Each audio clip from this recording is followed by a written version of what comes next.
الحمد لله رب العالمين والعاقبة للمتقين والصلاة والسلام على سيد الأنبياء والمرسلين أما بعد أعوذ بالله من الشيطان الرجيم بسم الله الرحمن الرحيم يا أيها الذين آمنوا كتب عليكم الصيام كما كتب على الذين من قبلكم لعلكم تتقون صدق الله العظيم وبلغنا رسوله النبي الأمين الكريم ونحن على ذلك لمن الشاهدين والشاكرين الحمد لله رب العالمين.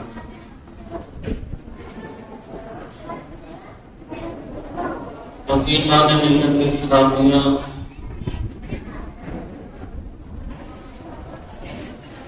میں نے قرآن مقدس سے ایک نہایت کی معروف و مشہور آیت پاک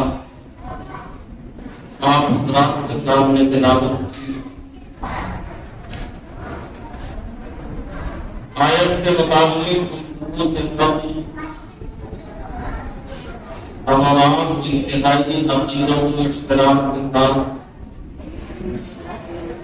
بارگاہ رسالت محمد صلی اللہ تعالی علیہ وسلم میں درود پاک نذرانہ پیش کریں اور پڑھیں بآواز بلند اللہم صل علی سیدنا مولانا محمد وعلى آل سيدنا مولانا محمد وبارك وسلم عليه صلاة وسلام عليك يا رسول الله صلى الله تعالى عليه وسلم.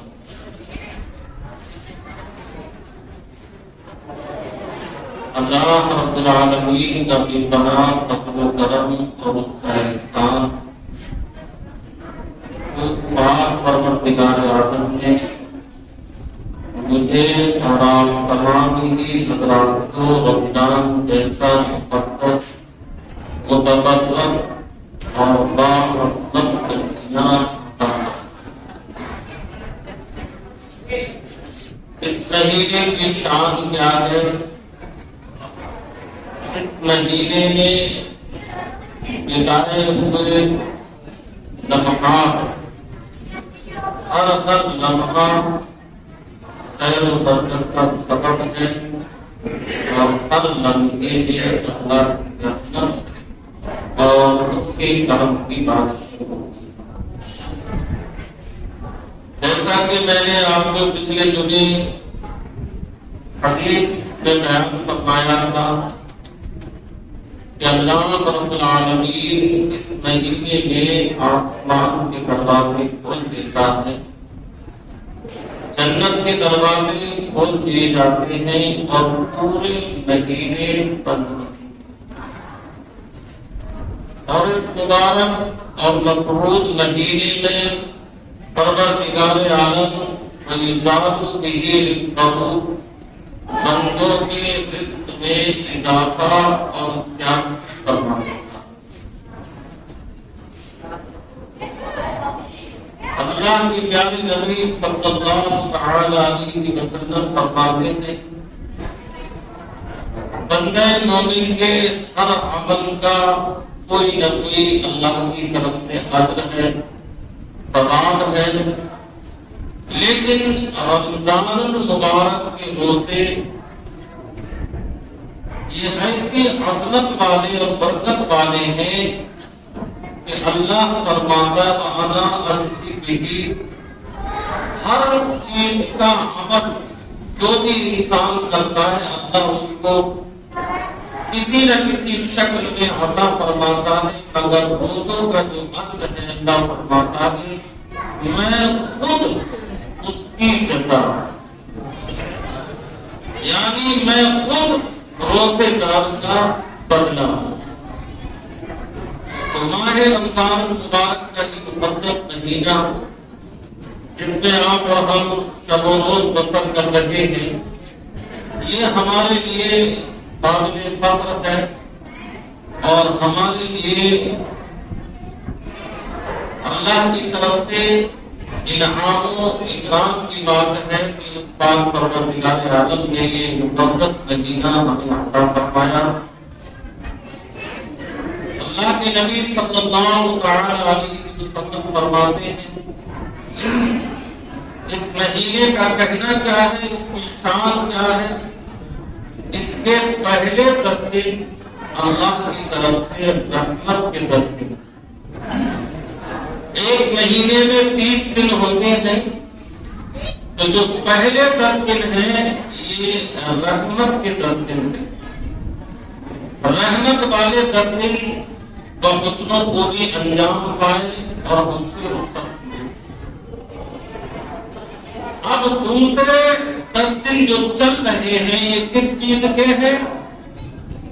یہ مغفرت کے 10 دن، یہ عشرہ مغفرت کا عشرہ ہے۔ اس عشرے میں اللہ تبارک و تعالی گناہ گاروں کی بخشش فرماتا ہے۔ اس عشرے میں اللہ رب العالمین جہنمیوں کو جہنم سے آزاد فرماتا ہے۔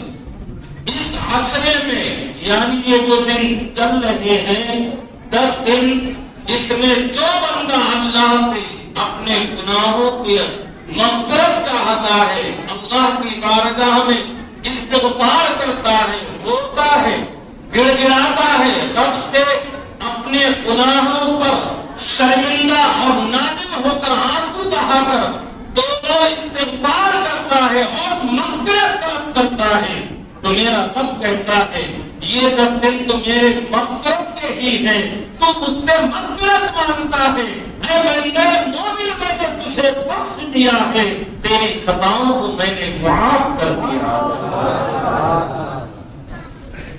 تو یہ جو 10 دن چل رہے ہیں یہ کون سے ہیں؟ مغفرت کے ہیں۔ اب اس میں جو بندہ اپنی مغفرت نہ کروا پائے تو اس سے بڑا کم نصیب کون ہو سکتا ہے کہ اللہ کی طرف سے تو مغفرت کی ندا دی جا رہی ہے، اللہ کی طرف سے تو بخشش عطا کی جا رہی ہے، اللہ کی طرف سے تو مغفرت کا دروازہ کھول دیا گیا ہے، مگر بندہ ہے کہ وہ اپنے رب سے اپنی مغفرت کرانا نہیں چاہتا، بندہ ہے اپنے رب سے اپنے گناہوں کو بخشوانا نہیں چاہتا۔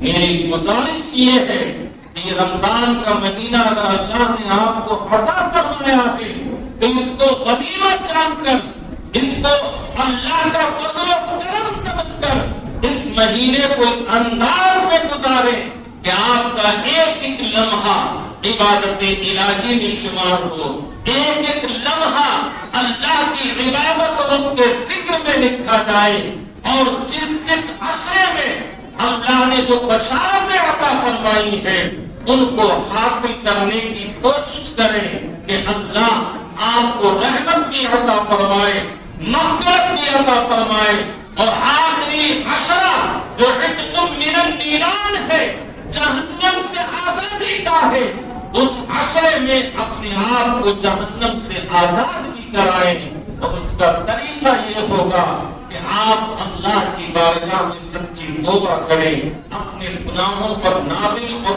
شرمسار ہو کر اس کی بارگاہ میں توبہ استغفار کریں۔ میرا رب اتنا کریم ہے، میرا رب اتنا رؤوف الرحیم ہے کہ بندے مومن کے سمندر کے جھاگوں سے بھی زیادہ اگر گناہ ہو گئے ہیں اور اس نے اشک ندامت بہا کر اللہ کی بارگاہ میں توبہ استغفار کر دیا ہے تو میرا رب کہتا ہے، اے میرے بندے، تیرا یہ ایک آنسو جو تیری آنکھ سے ندامت اور شرمندگی سے نکلا ہے، اس نے تیرے سارے گناہوں کو دھو ڈالا ہے اور تیرے سارے گناہوں کو اس نے ختم کر دیا ہے۔ مگر ہم دن رات خرافاتوں میں ملوث ہیں، ہم دن رات برائیوں میں لگے ہوئے ہیں، ہم دن رات غلط فہمیوں میں مبتلا ہیں، ہم دن رات لہو و لعب میں اپنی زندگی بسر کر رہے ہیں، ہم دن رات ایک دوسرے کی غیبت اور چغلی میں گزار رہے ہیں۔ مسلمانوں، اللہ کا فضل سمجھو کہ یہ مبارک مہینہ تم کو عطا ہوا ہے۔ کتنے رمضان سے پہلے ہی انتقال کر گئے اور کتنے ایسے ہوں گے جنہیں اگلا رمضان بھی میسر نہیں آئے گا، جنہیں اگلا رمضان بھی نہیں ملے گا۔ اس مبارک مہینے کو، برکت والے مہینے کو غنیمت جان کے اللہ کی بارگاہ میں ایسی عبادت کرو، ایسی توبہ کرو کہ پورے سال اللہ کی رحمت تمہارے اوپر برستی رہے، اللہ کا کرم اور اس کا فضل تمہارے اوپر برستا رہے۔ ہر لمحے میں رمضان المبارک کی ہر ساتھ میں اللہ نے برکت رکھی ہے۔ اللہ اکبر کبیرہ۔ میرے آقا کریم علیہ السلام فرماتے ہیں جب بندے خدا صبح کو سحری کرتا ہے تو اللہ تعالیٰ اس کے گناہوں کو معاف فرما دیتا ہے، اس کی خطائیں معاف فرما دیتا ہے، اس کی بخشش فرما دیتا ہے۔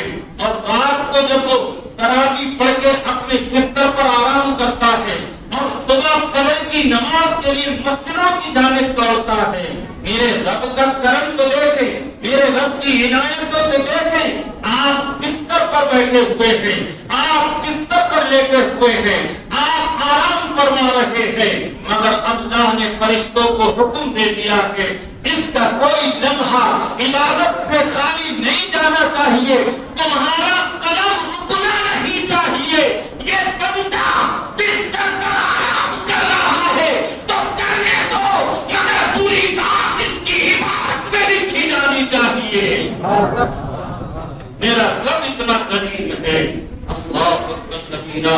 میرے آقا کریم علیہ السلام فرماتے ہیں روزے دار کی کیفیت بیان کرتے ہوئے، روزے دار جب تک اللہ کا ذکر کرتا ہے اس کو اجر دیا جاتا ہے، جب تک قرآن پڑھتا ہے اس کو نیکیاں دی جاتی ہیں، لیکن جب وہ خاموش ہو جاتا ہے، تھک جاتا ہے، اس کی زبان لڑکھڑانے لگتی ہے، اس کے منہ کے اندر تھوک سوکھ جاتا ہے، حلق میں کانٹے سے چبھنے لگتے ہیں، اب یہ بندہ اپنے منہ کو بند کر لیتا ہے تو اللہ اپنے فرشتوں سے کہتا ہے جو تسبیح یہ پڑھ رہا تھا، جو ذکر یہ کر رہا تھا، یہ جتنی دیر خاموش رہے اتنی دیر اس کا ذکر برابر لکھتے رہو اور اس کے اعمال میں نیکیوں کے اندر اضافہ کرتے رہو، اس لیے کہ یہ بندہ وہ ہے جس نے میرے بھروسے پر ماہ رمضان کے روزے رکھے۔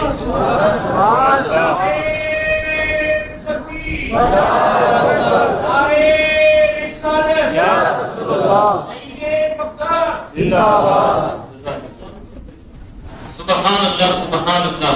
تو اللہ تعالیٰ اپنے بندوں پر انعاموں کی گرامی بارشیں فرماتا ہے۔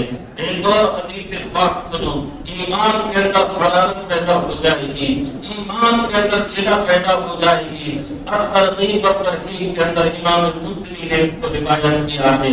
آپ بیان فرماتے ہیں آپ نے اکثر دیکھا ہوگا کہ کوئی روزے دار اگر آپ کے ساتھ بیٹھا ہو اور آپ کا کسی مجبوری کے تحت روزہ نہ ہو، مثلا آپ کہیں سفر سے آئے ہیں، آپ نے روزہ نہیں رکھ پایا اور گھر میں جب پہنچے تو سارے لوگوں کا روزہ تھا، اب سب کے سب روزے دار ہیں لیکن آپ کے لیے کھانے پینے کا انتظام کیا ہے انہوں نے، تو جب وہ کھانے بیٹھ جاتا ہے روزے دار اس کے سامنے بیٹھے ہوتے ہیں یا وہ ان سے کہہ دیتا ہے کہ آپ ہٹ جائیے، میں کھا لیتا ہوں یا تناول کر لیتا ہوں، یہ بھی کہنے کی اجازت نہیں ہے کہ آپ میرے سامنے سے ہٹ جائیے، آپ میرے سامنے سے چلے جائیے۔ روزے دار جب کسی کو کھانا کھلاتا ہے، روزے دار جب کسی کو پانی پلاتا ہے، روزے دار جب کسی کی کوئی خدمت کرتا ہے اور وہ خود روزے سے ہوتا ہے، تو اللہ اسے کتنا اجر و ثواب عطا فرماتا ہے۔ حدیث شریف سنو، یہ حدیث پاک اور ترغیب و ترہیب کے اندر امام مسلم نے روایت کی ہے۔ حضرت ام انصاریہ رضی اللہ تعالی عنہا اس کی راوی ہے، وہ کہتی ہے اللہ کے نبی صلی اللہ تعالی علیہ وسلم ایک روز میرے گھر تشریف لے آئے، اور لانے کے بعد جب آپ میرے یہاں تشریف لائے، آپ صلی اللہ تعالی علیہ وسلم نے ارشاد فرمایا آپ کے پاس کچھ کھانے کے لیے ہو تو لے کر آ جاؤ۔ حضرت ام انصاریہ رضی اللہ تعالی عنہا کچھ کھانے کے لیے آقا کی بارگاہ میں پیش کر دیتی ہیں۔ آقا کریم علیہ السلام تلاوت فرمانے لگتے ہیں۔ آپ صلی اللہ علیہ وسلم نے ان صحابیہ سے فرمایا کہ آپ بھی کچھ کھا دو۔ اللہ اکبر کبیرہ، تو میرے آقا کی بارگاہ میں کچھ صحابیہ عرض کرتی ہے یا رسول اللہ آج میرا روزہ ہے، میں آپ کے ساتھ کیسے تناول کر سکتی ہوں؟ تو میرے آقا کریم علیہ السلام نے ارشاد فرمایا، تو بات چاہیے پیغمبر اسلام کے فرمانے عالی شان پر کیسی کیسی بشارتیں، کیسے نسخے آقا کریم علیہ السلام نے امت مرحومہ کو عطا فرمائے ہیں۔ میرے آقا کریم علیہ السلام نے ارشاد فرمایا کسی کو اپنے در سے مایوس نہیں جانے دیا ہے، اگر کوئی آپ کی خدمت کرتا ہے تو آپ اس کو کوئی نہ کوئی بدلہ عطا فرما دیتے ہیں۔ آپ ان صحابیہ سے کہتے ہیں کہ آپ میرے پاس سے اٹھ کر نہ جائے جب تک میں کھانا کھاتا رہوں، آپ میرے پاس بیٹھی رہے۔ اللہ اکبر کبیرہ، جبکہ وہ صحابیہ روزے دار ہیں اور آقا کریم علیہ السلام کھانا تلاوت فرما رہے ہیں۔ یہ نفلی روزے کی بات میں عرض کرنے جا رہا ہوں۔ اللہ اکبر کبیرہ، میرے آقا کریم علیہ السلام نے ان صحابیہ سے ارشاد فرمایا معلوم ہے کہ میں نے تمہیں اپنے پاس کیوں بٹھایا ہے اور اس بٹھانے میں مصلحت کیا ہے، اس بیٹھنے میں تمہارے لیے اجر و ثواب کیا ہے۔ میرے آقا ارشاد فرماتے ہیں سنو میری صحابیہ، جب تک میں کھانا کھاؤں گا تو میرے پاس بیٹھی رہوگی، اس وقت تک فرشتے تمہارے لیے دعائیں مغفرت کرتے رہیں گے اور اللہ کی بارگاہ میں تمہارے لیے اجر اور ثواب لکھا جائے گا۔ اس لیے تم جتنی دیر میں کھانا تناول کروں میرے پاس بیٹھی رہو۔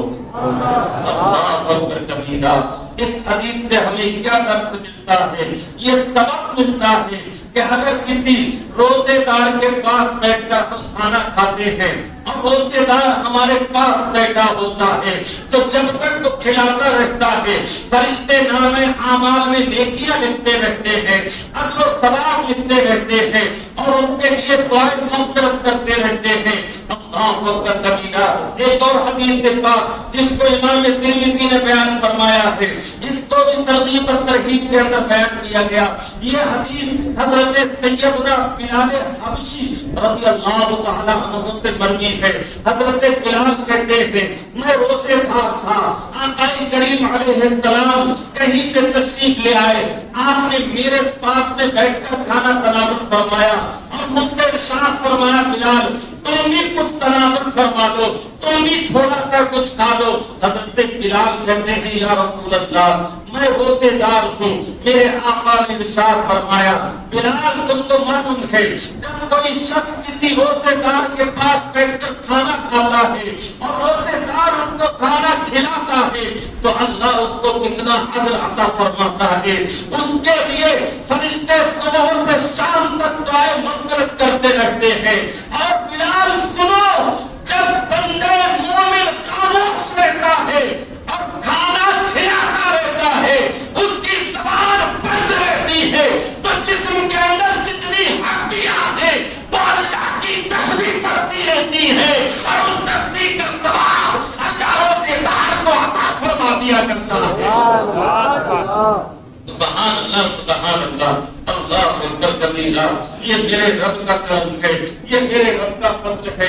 یہ میرے رب کا احسان ہے کہ کوئی لمحہ ایسا نہیں ہے جس میں آپ کو اجر و ثواب نہیں دیا جاتا ہے، آپ کو نیکیاں نہیں دی جاتی ہیں۔ بس بندہ ہونا چاہیے اس لائق کہ وہ نیکیوں کو حاصل کر سکے، اللہ کی بارگاہ میں دعا کر کے، غریبوں کی مدد کر کے، غریبوں کو کھانا کھلا کے۔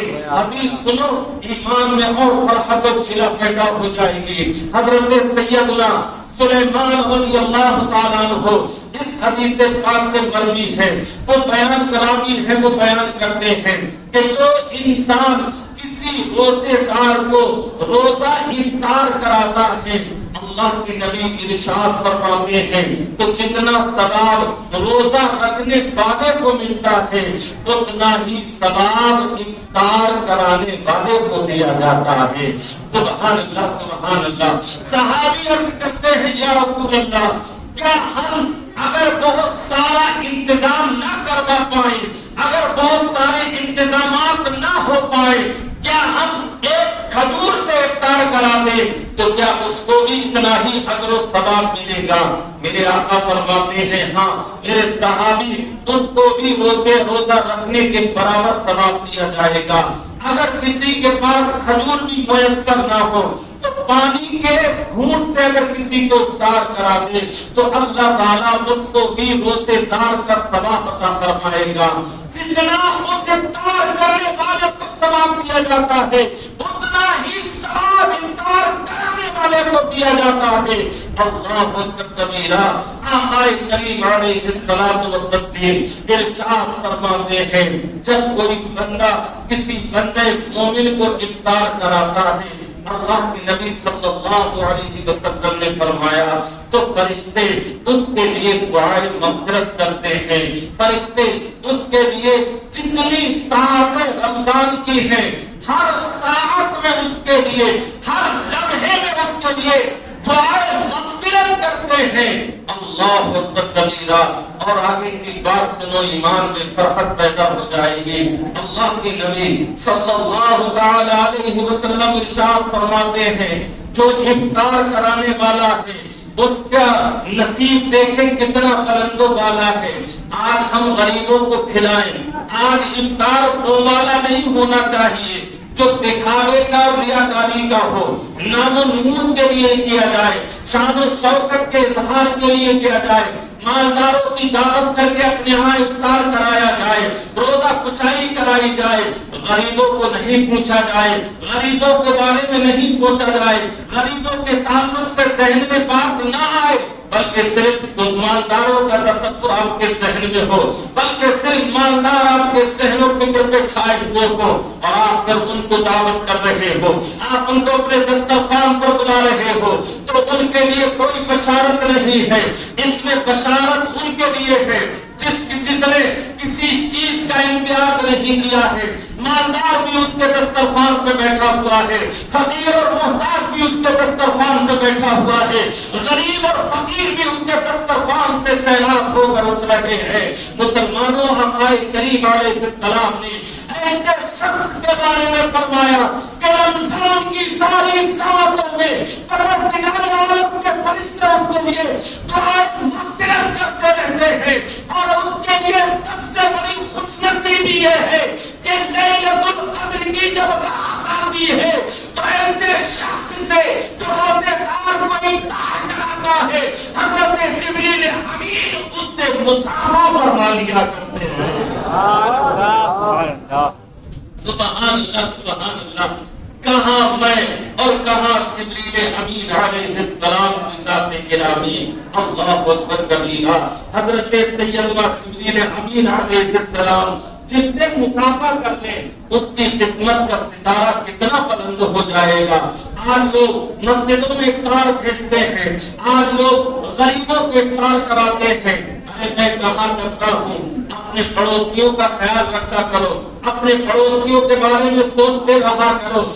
آپ کے گھر میں کوئی اچھی چیز پکے تو اپنے پڑوسیوں کے گھر بھی پہنچا دیا کرو، انہیں بھی افطار کی تھالی پہنچا دیا کرو تاکہ وہ بھی افطار کر کے سیراب ہو جائے۔ ہو سکتا ہے برابر والا آپ سے کم کھا رہا ہو سکتا ہے برابر والا آج اس کو پیسے نہ ملے والے ہو تو افطار کا انتظام نہ ہو پایا ہو، لیکن ایسا نہیں ہے۔ میرے رب نے کہا ہے وَيُصَابُ بِهِ رِزْقُهُ، ارے یہ مہینہ تو وہ ہے کہ میں غریبوں کے دسترخوان بھی بھر دیا کرتا ہوں۔ امیر تو امیر ہے، فقیر اور محتاج بھی میرے در سے خالی نہیں جاتے ہیں۔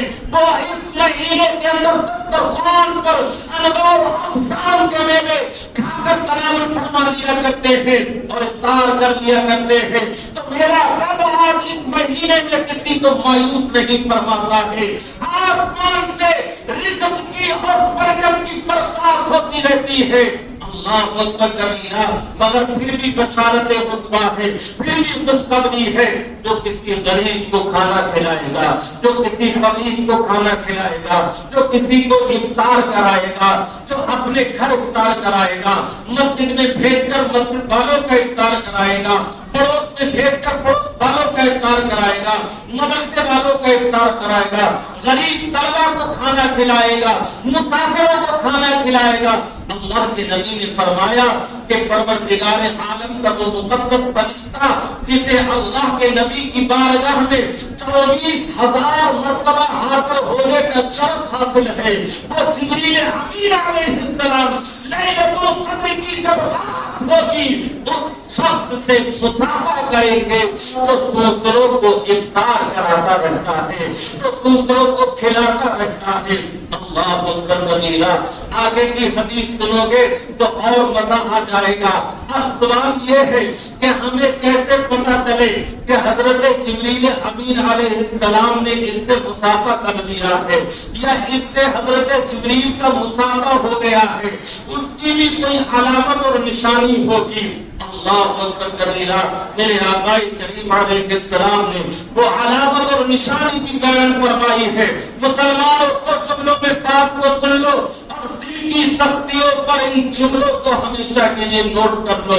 اگر صاحب ایمان ہو، اگر تم اللہ اور اس کے رسول کی ذات پر بھروسہ، یقین اور اعتماد اور توکل رکھتے ہو، اللہ کے نبی نے وہ بھی ارشاد فرما دیا اور وہ بھی طریقہ آپ نے بتا دیا کہ یہ کیسے پتا چلے گا کہ جبریل اس سے مصافحہ کر چکے ہیں، جبریل امین نے اس سے مصافحہ کر دیا ہے۔ سب سے بڑی بات تو یہ ہے کہ افطار کرانے والے شخص کے دل میں رائی کے دانے کے برابر ریاکاری اور دکھاوا نہیں ہونا چاہیے، کہ نام و نمود کے لیے نہیں ہونا چاہیے کہ لوگ کہیں گے کہ فلاں صاحب تو بڑا افطار کراتے ہیں۔ آپ کو یہ خود فیصلہ کرنا ہے، اپنے دل سے یہ معلوم کرنا ہے، کیونکہ انسان جو کام دکھاوے کے لیے کرتا ہے دل بتا دیتا ہے یہ کام دکھاوے کا ہے یا بغیر دکھاوے کا ہے، ریاکاری کا ہے یا اللہ کے خلوص کی خاطر کیا گیا ہے، وہ آپ کا دل فیصلہ کر دیتا ہے۔ اگر دل سے آواز آئے کہ خالص اللہ کی رضا کے لیے میں نے افطار کرایا ہے تو ساتھ لینا جبریل امین اس سے مصافحہ کرنے والے ہیں اور اس سے مصافحہ کیا ہے، اور حضرت جبریل جس سے مصافحہ کر لیتے ہیں اس کے بارے میں حدیث میں آتا ہے، اس کی پہچان بتائی گئی ہے، اس کی نشانی اور علامت بیان کی گئی ہے، اور علامت اور نشانی یہ ہے کہ جبریل لیلۃ القدر میں جس سے مصافحہ کر لیں گے پوری رات اس کا دقت قلب اللہ کے خوف سے اس کا دل لرزتا رہے گا اور آنکھوں سے آنسو جاری ہوتے رہیں گے، اس کے دل میں خشیت الہی پیدا ہو جائے گی، اس کا دل رقت میں آ جائے گا، اس کے آنسو بہتے رہیں گے، اللہ کی بارگاہ میں عبادت میں رہے گا، روئے گا، گڑگڑائے گا۔ اگر کسی شخص کے قلب میں رقت پیدا ہو جائے، کسی شخص کا قلب زور سے دھڑکنے لگے، آنکھوں سے آنسو نکلنے لگے، تو سمجھ لینا جبریل نے ان سے مصافحہ کر لیا ہے۔ یہ ہے روزے دار کی فضیلت اور یہ ہے روزے دار کرانے کی فضیلت۔ ہمیں چاہیے کہ ہم اس رمضان کے مقدس اور مبارک اور مبارک مہینے میں نوٹوں کی چٹیاں نہ لگائیں، گڈیاں نہ اکٹھی کریں، ایک آدھ گڈی نکال کر غریبوں میں تقسیم کرتے رہیں۔ میرے بھائی، یہ مہینہ رمضان اگلا ملا نہ ملا، آیا نہ آیا، پتہ نہیں کہاں چلا گیا، پتہ نہیں آپ کہاں چلے گئے، آپ کو میسر ہوا یا نہیں ہوا، اس لیے اگلے رمضان کا کوئی بھروسہ نہیں ہے۔ انسان کو اپنی زندگی کے تعلق سے کچھ نہیں پتا ہے کہ وہ زندہ رہے گا یا نہیں رہے گا، اسے موت کب واقع ہوگی۔ اللہ اکبر کبیرہ۔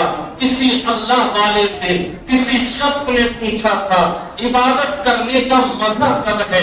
مسلمانوں ان جملوں پر لطف اٹھائیے گا، ان جملوں سے مزہ لیجیے گا جو جملے میں آپ تک پہنچانا چاہ رہا ہوں۔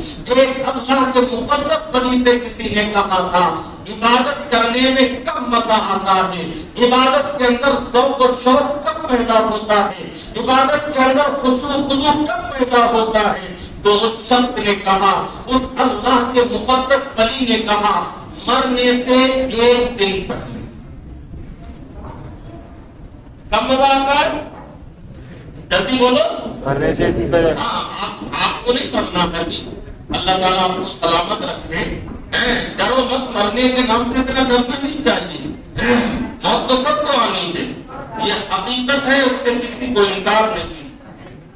اللہ کی ذات میں لوگوں نے اختلاف کیا، نبی کی ذات میں کیا، قرآن میں اختلاف کیا، حدیث میں اختلاف کیا، دنیا کی ہر شے میں اختلاف کیا، موت میں کسی کا کوئی اختلاف نہیں، سب کو مرنا، چاہے وہ کسی فرقے کا ہو، کسی مذہب کا ماننے والا ہو، سب کہتے ہیں کہ موت کو آنی ہے۔ تو میرے بھائی موت سے نہیں ڈرنا چاہیے، موت کی آنکھوں میں آنکھیں ڈال کر ہمیشہ تیاری رہنا چاہیے کہ موت جب تیرا دل کرے تب تو آ جا، ہم تو ہر وقت تیار ہیں رخ مصطفیٰ کو قبر میں دیکھنے کے۔ یہ وہی سیرہ ہے، یہی وہ وعدہ ہے جس کے حق میں ہی تمہیں وہ دینار میسر ہوگا جس کے لیے پوری زندگی تم دعا مانگا کرتے تھے، اور رخ مصطفیٰ تمہاری نگاہوں کے سامنے ہوگا۔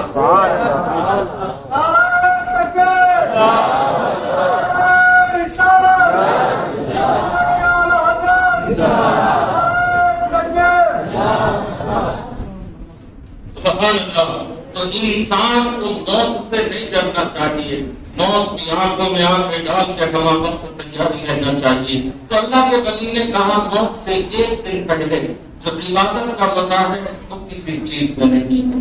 کسی نے کہا اچھا یہ بات بھی سمجھنے کی ہے اور ذہن میں آنے والی بات ہے کہ جب کسی کو پتہ چل جائے مجھے کل مرنا ہے تو آج وہ اللہ کی بارگاہ میں توبہ بھی سچی کرے گا، جتنا ٹائم ملے گا دل سے ذکر کرے گا، دل سے عبادت کرے گا۔ آپ کی توجہ ہے نا، یہ دل والی بات بتانا چاہ رہا ہوں۔ اچانک آپ کے بھائی کا ایکسیڈنٹ ہو جاتا ہے، وہ آئی سی یو میں ہے، بچنے کی کوئی امید نہیں، آپ اللہ کی بارگاہ میں آتے ہیں اور آنے کے بعد آپ اپنے بھائی کے لیے دعا کرتے ہیں۔ اس وقت جو آپ دعا کرتے ہیں ایمانداری کی بتائیے گا، جو خالی زبان ہلتی ہے یا دل بھی ہلتا ہے نا؟ میری بات کو غور کیجیے گا، اس وقت جو آپ دعا کرتے ہیں وہ ہے سچی دعا۔ آج مسلمان یہ بھی شکایت کرتا ہے کہ دعا قبول نہیں ہوتی۔ ارے دعا مانگ کر تو دے، جو دعا کا طریقہ ہے اس طریقے سے مانگ کے دے، اللہ تیری دعا کو رد نہیں فرمائے گا، اللہ تیری دعا کو قبول کر دے گا، مگر سلیقے سے مانگا جائے۔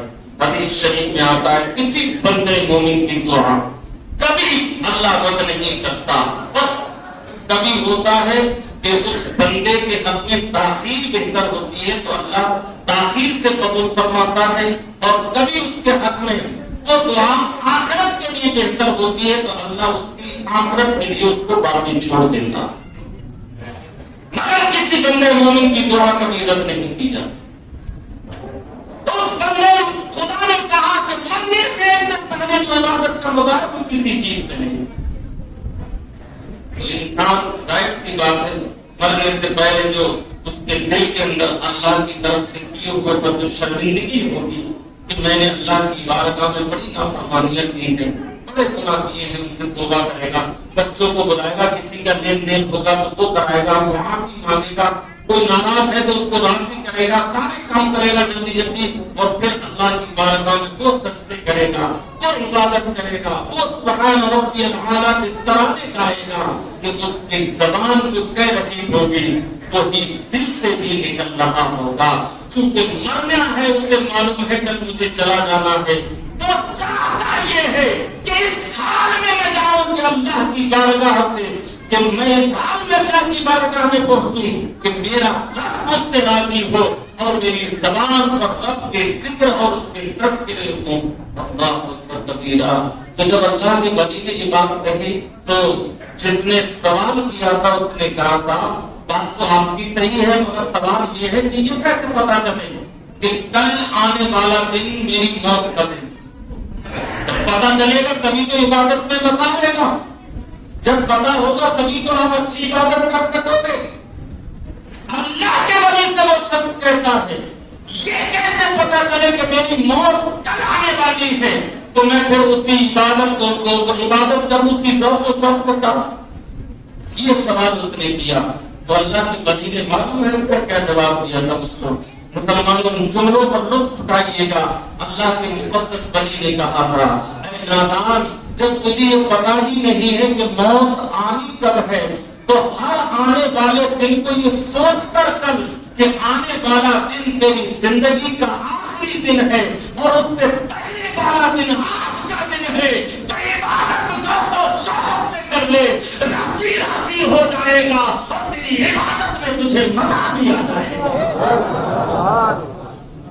اگر ہماری عبادت نہیں سیکھا ہم اللہ کی بارگاہ میں جو بھی عبادت کرتے ہیں وہ فارغ ہوتی ہے ہماری، ہم دعا بھی مانگتے ہیں، ہمارا منہ ادھر ہوتا ہے، ہاتھ ادھر ہوتے ہیں، کوئی گاڑی گزارا رہا ہے، کوئی ناک گزارا رہا ہے، کوئی ایسے سردیوں کو بیٹھا ہے، پتہ ہی نہیں کیا کر رہا ہے۔ دعا مانگنے کا سلیقہ ہمیں نہیں، نماز صحیح طریقے کا پڑھنے کا سلیقہ ہمارے پاس نہیں، رمضان کے روزے کیسے گزارنا چاہیے، بیڈمنٹن کھیل کر گزارنا چاہیے یا قرآن پڑھ کے گزارنا چاہیے، لوڈو کھیل کے گزارنا چاہیے یا تذکیر و تحریک پڑھ کر گزارنا چاہیے، کیرم بورڈ میں وقت گزارنا چاہیے یا کلمہ شریف پڑھ کر کرنا چاہیے، کس انداز میں ہمیں روزے گزارنا ہے یہ ہمیں پتہ ہی نہیں ہے، اور جنہیں پتہ ہے تو عمل کرنا نہیں چاہتے، چونکہ ہمارا مسلمان عمل سے بہت دور ہے، اور یہی سبب ہے کہ ہم ذلت و رسوائی کے بہانے پہ کھڑے ہوئے ہیں، ذلت و رسوائی ہمارا مقدر بنتی جا رہی ہے، جبکہ اللہ نے ہم سے قرآن میں کہا ہے وَأَنْتُمُ الْأَعْلَوْنَ، کامیاب تم ہو اگر سچے پکے مسلمان ہو، اگر ہم سچے دل سے رمضان کے روزے رکھ لیں اور اللہ کو راضی کر لیں۔ ساری کائنات آپ کی ہے، اللہ نے کائنات کی ہر شے آپ کے لیے پیدا کی ہے، آپ تصور تو کریں رمضان کا مقدس مہینہ تھا، 17 ہجری تھی، یہ رمضان المبارک نہیں تو جنگ بدر واقع ہوئی تھی۔ اللہ اکبر، ماہ رمضان کے صحابہ روزے بھی رکھتے تھے اور جنگ میں بھی شریک تھے، کیسے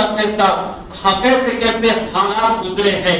ایک صحابی رسول بڑے چھوٹے تھے، اللہ اکبر کبیرہ، تھوڑے عمر میں کم تھے، یعنی ان کے اندر ابھی وہ بالغ نہیں ہو پائے تھے۔ اللہ کے نبی صلی اللہ علیہ وسلم نے ارشاد فرمایا اپنے صحابہ سے کہ بچوں کو اور بوڑھوں کو یہاں سے روانہ کر دو، جوان یہاں رہ جائیں، وہی لوگ اس جہاد میں شریک ہوں گے۔ تو ان بچوں میں سے کچھ صحابی ایسے تھے جو بارگاہ رسالت میں پلٹ کر آ گئے۔ جذبہ دیکھو، ایمان دیکھو، اور پھر ہم اپنے جذبے پر غور کریں، ہمارے اندر کتنا جذبہ ہے دین کی، حمیت ہمارے اندر کتنی ہے، دین کی محبت ہمارے اندر کتنی ہے، پھر ہمیں اس بات پر غور کرنا ہے۔ ایک صحابی پلٹ کر آ گئے اور آنے کے بعد کہا یا رسول اللہ ابھی بالغ نہیں ہوئے ہیں، بچپنا ہے، عبداللہ بن شریح غالباً نام ہے ان کا۔ اب وہ آ گئے، آنے کے بعد عرض کرنے لگے رسول اللہ میں بھی شریک ہوں گا جنگ بدر میں، اور یہ جنگ بدر وہ ہے جس سے اسلام کو ایک عظیم فتح حاصل ہوئی تھی، اسلام کے اندر ایک عظیم انقلاب برپا ہوا تھا۔ یہ جنگ ایسی جنگ تھی جو حق اور باطل کی جنگ تھی، یہ جنگ ایسی تھی جس میں بڑے بڑے کفار مارے گئے تھے، ابو جہل اس میں مارا گیا تھا، شیبہ اس میں مارا گیا تھا، امیہ اس میں مارا گیا تھا، عتبہ اس میں مارا گیا تھا، اور چند صحابہ بھی اس میں شہید ہوئے تھے۔ یہ جنگ بدر جس میں 313 صحابہ تھے، اللہ نے پہلے 1000 فرشتوں کو ان کی مدد کے لیے اتارا۔ ایک حدیث میں آتا ہے پھر 3000 فرشتے مدد کے لیے اتارے گئے، پھر 5000 فرشتے آسمان سے جبل ملائکہ پر نازل ہوئے۔ صحابہ کہتے ہیں جنگ 3000 ہی تھی، مگر یہ نظر نہیں آ رہا تھا کہ کون رہا ہے۔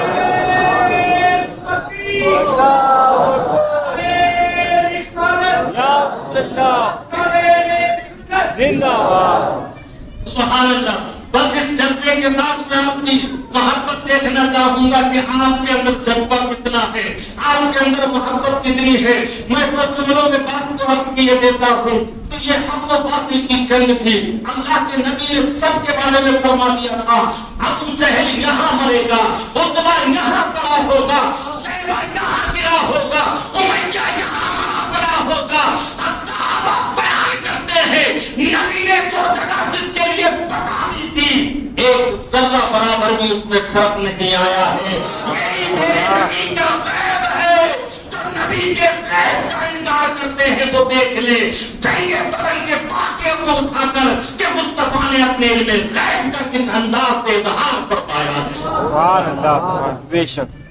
اللہ کے نبی صلی اللہ علیہ وسلم کے پاس وہ چھوٹے صحابی آ گئے، جذبہ دیکھے، محبت دیکھے، اور آنے کے بعد کہنے لگے رسول اللہ میں بھی شریک ہونا چاہتا ہوں۔ تو میرے آقا کہتے ہیں بچے شریک نہیں ہوں گے، ابھی تم چھوٹے ہو۔ اللہ اکبر کبیرہ۔ وہ صحابی پھر پیچھے کو پلٹتے ہیں، اور پلٹنے کے بعد پھر دوسرے صحابی کے پیچھے، اس کے کانے کے پیچھے، اس کی پشت کے پیچھے کھڑے ہو جاتے ہیں، اور کھڑے کس انداز میں ہوئے؟ وہ صحابی کہتے ہیں میرے پیر میں جوتے نہیں تھے، اگر جوتے ہوتے تو تھوڑی بہت لمبائی اور بڑھ جاتی۔ اللہ اکبر کبیرہ۔ جب لمبائی بڑھ جاتی تو جنگ بدر میں مجھے بھی شریک ہونے کا موقع مل جاتا۔ اور صحابی کہتے ہیں میں صرف چمڑے کے موزے پہنے ہوئے تھا، پھر میں نے یہ طریقہ اختیار کیا کہ بڑے صحابہ کے پیچھے کھڑے ہو کر پنجوں کے پنج چڑھ کے کھڑا ہو گیا تاکہ مصطفیٰ دیکھے تو چھوٹا نہ بتا سکے، اور جنگ میں شہید ہونے کا موقع میسر آ جائے۔ یہ جذبہ دیکھے اسلام کی حمیت اور اسلام کی محبت کا جذبہ۔ اور یہی ہوا کہ اللہ کے نبی نے انہوں نے جب وہ کھڑے ہوئے تو اللہ کے نبی نے کہا ٹھیک ہے تم شریک ہو جاؤ۔ ایک اور صحابی تھے جو ان کے چچا تھے، انہوں نے کہا یا رسول اللہ یہ تیر بہت بڑھیا چلاتے ہیں۔ میرے آقا نے فرمایا چلو تم بھی شریک ہو جاؤ، تم ان جمی شریک ہو جائے۔ ایک اور صحابی ہے سمرہ بن جندب نام کے، وہ بھی چھوٹے ہیں، وہ آ جاتے ہیں یا رسول اللہ اگر انہیں اجازت مل گئی ہے تو میں بھی جنگوں میں جاؤں گا۔ سبحان اللہ، سبحان اللہ، سبحان اللہ بولتے ہیں۔ سبحان اللہ۔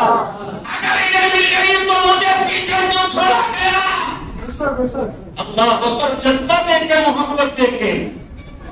اللہ کے نبی نے کہا یہ تو اچھا تیر چلانا جاتے ہیں، تو کہا ان سے زیادہ جسم میں جان میرے ہے تو تیر کو پکڑ کے مار دوں گا۔ اگر یقین آئے تو ان سے میری کشتی کرا دو۔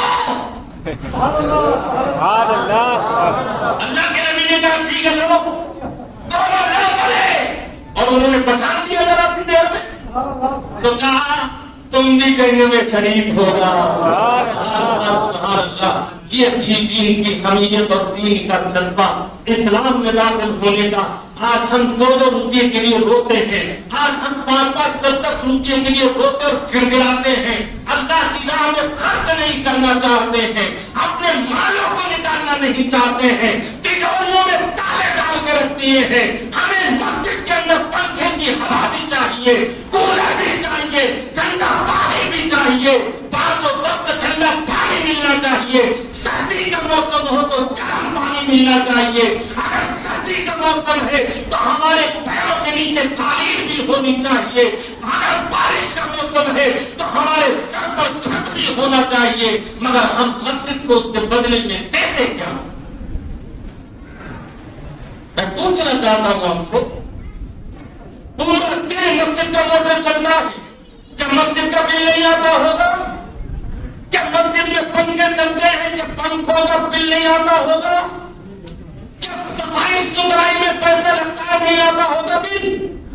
مسجد کی کبھی لائٹ بن جاتی ہے، کبھی مائک خراب ہو جاتا ہے، کبھی کچھ ہو جاتا ہے، ہم 5 2 2 1 اور 10 روپئے کے لیے اپنی جان پہ مرتے ہیں. ہم سوچتے ہیں کہ ہماری جیب سے 10 روپئے نکل جائیں گے تو ہمیں موت آ جائے گی، یا ہمارا نقصان ہو جائے گا، یا ہمارا خسارہ ہو جائے گا. جو جذبے ابھی میں نے آپ کو بتائے تھے، اگر یہ جذبہ آج مسلمانوں میں پیدا ہو جائے اور اسی جذبے کے ساتھ مسلمان بیدار ہو جائے تو مسجد کے منبر سے کھڑے ہو کر کہہ رہا ہوں، دنیا کی کوئی طاقت نہیں ہے جو تمہارا مقابلہ کر سکے یا تمہیں اپنے قدموں پہ چھکا سکے. مگر وہ جذبہ ہونا چاہیے، وہ حمیت ہونی چاہیے. آج ہمارے اندر نہ ایمانی جذبہ ہے، نہ ایمانی حمیت ہے، اسی لیے ہر محاذ پر ہم ناکامیاب ہیں. ہر محاذ پر ہماری ذلت و رسوائی ہمارے سر کا تاج بنتی جا رہی ہے، ہمارا مقدر بنتی جا رہی ہے. حضرات گرامی، میں آپ سے عرض کروں گا مختصر سے وقت میں، اگر آپ حضرات کچھ تعاون کرنا چاہتے ہیں مسجد کے لیے، اگر آپ چاہتے ہیں کہ آپ کی مسجد کا کام چلتا رہے، آپ کی مسجد کا کام رکے نہیں، آپ کی مسجد میں برابر کام ہوتا رہے، یہ ضروری نہیں کہ آپ نے لنڈر میں دیا ہے تو آپ دینا بند کر دیں گے، کہ آپ 2-4 مہینے تک سوال مت کریے گا پیسے کا، ہم دے چکے. بھائی اب 1000 10,000 کی بات تھوڑی ہے، 50 100 200 500 کی بات ہے. اگر 100 روپے کر کے 500 روپے کر کے بھی ہم خرچ کریں گے تو انشاءاللہ ہمارے مال میں کمی نہیں ہوگی. یہ میں یقین کے ساتھ کہتا ہوں، رمضان کے مقدس مہینے میں روزے کے حالت میں میں اللہ کو، اللہ کی عزت و جلال کی قسم کھا کے کہتا ہوں، میرے نبی نے ارشاد فرمایا، رائے خدا میں دینے سے مال کبھی کم نہیں ہوتا ہے، اللہ اس میں برکت عطا فرماتا ہے. اگر آپ چاہتے ہیں کہ آپ کے مال میں برکت ہو، آپ ایسے نہ بیٹھے جیسے کہ آپ کو سانپ سون گیا ہے. مجھے بڑا افسوس ہوتا ہے کہ آپ حضرات جب بیٹھے رہتے